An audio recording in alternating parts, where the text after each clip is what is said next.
semua, kenalin nama aku Melanteresya Putri Simanjuntak dari kelas Teknologi Pangan B kelompok 1 Praktikum Mikrobiologi Pangan. Kali ini aku bakal jelasin percobaan yang ada di pertemuan kedua. Percobaan pertama yang bakal aku jelasin yaitu analisa E. coli dan coliform menggunakan metode MPN. Materi dan metode yang digunakan dalam analisa E. coli dan bakteri coliform menggunakan metode MPN dimulai dengan ditimbangnya 4 gram bubuk BGLBB secara presisi yang kemudian akan dilarutkan ke dalam 100 ml Aquades pada Erlenmeyer. Larutan diaduk hingga homogen, kemudian dipipet ke dalam tabung reaksi dan ditutup menggunakan kapas serta aluminium foil secara rapat untuk disterilisasi basah menggunakan autoclave pada suhu 121 derajat Celcius, tekanan 2 atm selama 15 menit. Pengujian E. coli dengan metode MPN menggunakan pengenceran 1:10. Sampel sebanyak 1 ml dipipet ke dalam 3 tabung lactose pertama dan dianggap sebagai pengenceran 10⁻⁻1. Sampel yang telah diencerkan pada pengenceran 10⁻⁻1 diambil lagi sebanyak 1 ml, kemudian dipipet ke dalam 3 tabung lactose kedua dan dianggap sebagai pengenceran 10⁻². Sampel yang telah diencerkan pada pengenceran 10⁻², dipipet ke dalam 3 tabung lactose sebanyak 1 ml dan dianggap sebagai pengenceran 10⁻⁻3. Tabung Durham kemudian dimasukkan ke dalam masing-masing tabung reaksi dengan posisi terbalik dan dipastikan tidak ada gelembung udara yang masuk dalam tabung Durham. Semua tabung diinkubasikan pada suhu 37 derajat Celcius selama 24 jam, kemudian diamati apakah pada tabung Durham ada terbentuk gas. Catat jumlah tabung yang positif dari masing-masing pengenceran, dicocokkan dengan tabel MPN 3 seri. Nilai MPN kemudian dihitung menggunakan rumus sebagai berikut. MPN count sama dengan nilai MPN dikali 1 per pengenceran tabung yang ada di tengah. Berdasarkan pengamatan, diperoleh hasil bahwa nilai MPN dari air isi ulang sebesar 0,53 kali 10⁻² MPN per mili, sedangkan untuk air kemasan, nilai MPN-nya sebesar 0,14 dikali 10⁻² MPN per mili. Kedua sampel air tersebut masih layak dikonsumsi menurut SNI karena memiliki nilai MPN kurang dari 10⁻² MPN per mili. Prinsip kerja dari metode MPN sendiri adalah bakteri coliform tidak berkembang biak di dalam media agar, tetapi tersuspensi di dalam lactose. Yang diamati dalam analisis menggunakan metode MPN adalah adanya bakteri coliform pada sampel air minum dan air kemasan yang ditandai dengan perubahan warna larutan dan adanya gas pada tabung Durham. Kekeruhan yang terjadi pada larutan setelah sampel ditambahkan BGLBB disebabkan oleh karena adanya aktivitas bakteri coliform yang dapat membentuk asam. Pertumbuhan positif menunjukkan adanya pertumbuhan mikroba setelah diinkubasi dengan suhu dan waktu tertentu. Tanda-tanda adanya bakteri E. coli pada sampel yaitu terbentuknya gas pada tabung Durham di dalam tabung reaksi. Jumlah koloni naik turun atau tidak tetap disebabkan oleh media BGLBB yang dapat meningkatkan pertumbuhan bakteri gram negatif, tetapi dia juga dapat menghambat pertumbuhan bakteri gram positif. Faktor pengenceran pada metode MPN biasanya lebih tinggi daripada metode TPC dan pada setiap pengenceran digunakan 3 atau 5 seri tabung. Media yang digunakan pada praktikum kali ini adalah media BGLBB atau Brilliant Green Lactose by Broad karena media BGLBB merupakan media pembenihan selektif yang mengandung garam empedu dan dapat menjadi media tumbuhnya bakteri coliform. Tujuan dari homogenisasi sampel sendiri adalah agar sampel menyebar ke seluruh bagian dan memudahkan kita dalam menghitung koloni bakteri. Durham pada analisis menggunakan metode MPN berfungsi untuk mengetahui adanya pembentukan gas atau untuk mengetahui kandungan bakteri coliform pada sampel.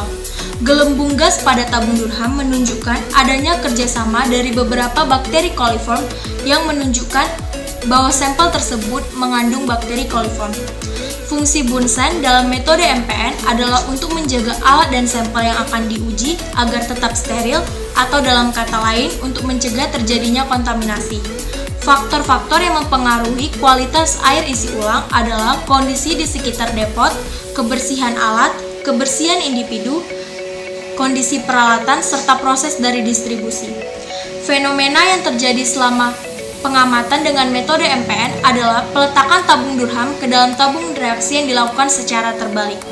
Kesalahan yang mungkin terjadi selama analisis menggunakan metode MPN adalah adanya kontaminasi karena kurang bersihnya alat serta kebersihan dari praktikan. Berdasarkan praktikum yang telah dilakukan, dapat kita ambil kesimpulan bahwa nilai MPN per mili terbesar terdapat pada air isi ulang. Hal ini dipengaruhi oleh kondisi di sekitar depot, kebersihan alat, kebersihan individu, serta kondisi peralatan dan proses distribusi. Sekarang kita masuk ke penjelasan percobaan yang kedua, yaitu analisa kapang kamir. Materi dan metode yang digunakan dalam analisa kapang kamir dimulai dengan dibuatnya 22,5 gram medium PCA dan ditambahkan klorofenikol sebanyak 0,1 gram, kemudian dilarutkan di dalam 1000 ml Aquades dan diaduk hingga homogen, yang kemudian akan disterilisasi basah dengan autoclave. 1 gram sampel disiapkan dan dilarutkan ke dalam 9 ml Aquades untuk dihomogenisasi dan diencerkan sampai tingkat pengenceran 10 pangkat min 6. Dilakukan pencawanan secara duplo pada 3 tingkat pengenceran terakhir, yaitu 10 pangkat min 4, 10 pangkat 5, dan 10 pangkat min 6. Kemudian pada cawan Petri dituangkan 1 ml sampel dan medium sebanyak kurang lebih 15 ml. Segera goyangkan di permukaan beja dengan pola angka 8 sehingga suspensi tersebar secara merata. Lakukan hal yang sama untuk pengenceran berikutnya. Seluruh cawan Petri diinkubasi pada suhu 37 derajat Celcius selama 7x24 jam. Jumlah koloni yang tumbuh diamati dan dihitung pada hari pertama, ketiga, kelima, dan ketujuh.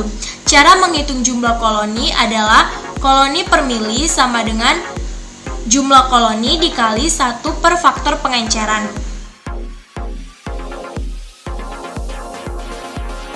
Jumlah kapang dan kamir yang tumbuh telah melewati jumlah kapang dan kamir menurut SNI, yaitu sebesar 10 pangkat 4 CFU per mili.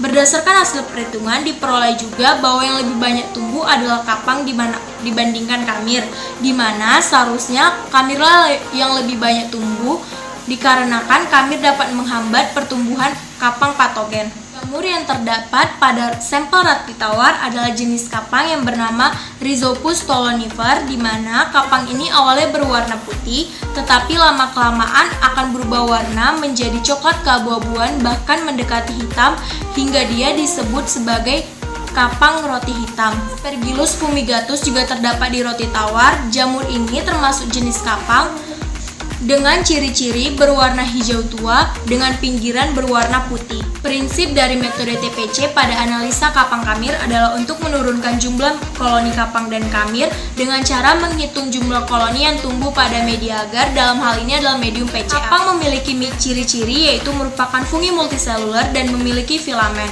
Kamir memiliki ciri-ciri yaitu kadar air tempat tumbuhnya minimum 25%. Perbedaan kapang dan kamir dapat dilihat dari pH pertumbuhannya, yaitu kapang dapat tumbuh pada pH berkisar 3 sampai 8,5, sedangkan kamir dapat tumbuh pada pH 2,5 sampai 8,5. Untuk kapang dan kamir juga berbeda, di mana kapang berbentuk seperti benang, berwarna buram, berbulu dan merupakan organisme eukariotik serta menghasilkan mikotoksin dengan cara menyerap nutrisi dari inangnya.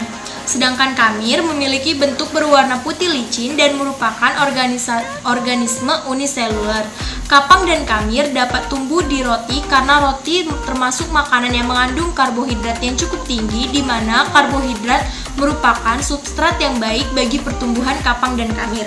Chloramphenicol dalam analisa kapang kamir memiliki fungsi sebagai antibakteri kontrol positif, yaitu dapat menghambat bahkan membasmi pertumbuhan bakteri. Waktu inkubasi dapat mempengaruhi jumlah koloni pada sampel, di mana semakin lama waktu inkubasi maka semakin sedikit koloni yang tumbuh, begitu juga dengan sebaliknya. Fenomena yang dapat terjadi dalam analisa kapang kamir adalah pencawanan secara terbalik yang berfungsi untuk mencegah penetesan air pada cawan. Kesalahan yang mungkin terjadi dalam analisa kapang kamir adalah tidak higienisnya lingkungan yang dapat meningkatkan pertumbuhan jamur serta perubahan suhu lingkungan sekitar. Berdasarkan praktikum yang telah dilakukan, dapat diambil kesimpulan bahwa nilai SPC kapang kamir tertinggi terjadi pada waktu inkubasi 1x24 jam, di mana semakin lama waktu inkubasi maka semakin sedikit jumlah koloni yang tumbuh. Nah, sekian penjelasan mengenai percobaan-percobaan yang ada di pertemuan kedua. Sampai jumpa di video selanjutnya. Terima kasih. Dadah!